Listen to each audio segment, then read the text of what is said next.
ராமேஸ்வரம் பள்ளி மாணவி கொலை செய்யப்பட்ட விவகாரத்தில் தற்போது பாமக தலைவர் அன்புமணி கண்டனம் தெரிவித்து அறிக்கை வெளியிட்டிருக்கிறார்.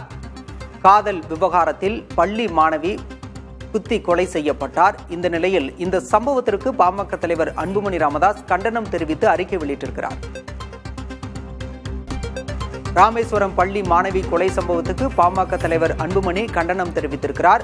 பள்ளி செல்லும் மாணவிகள், அலுவலகம் செல்லும் பெண்களுக்கு தமிழ்நாட்டில் பாதுகாப்பு இல்லை என்றும் அன்புமணி குற்றம் சாட்டியிருக்கிறார்.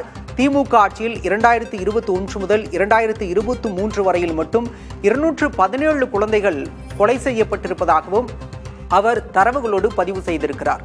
ராமேஸ்வரம் பள்ளி மாணவி கொலை சம்பவத்தை அடுத்து பாமக தலைவர் அன்புமணி ராமதாஸ் இந்த குற்றச்சாட்டை முன்வைத்திருக்கிறார்.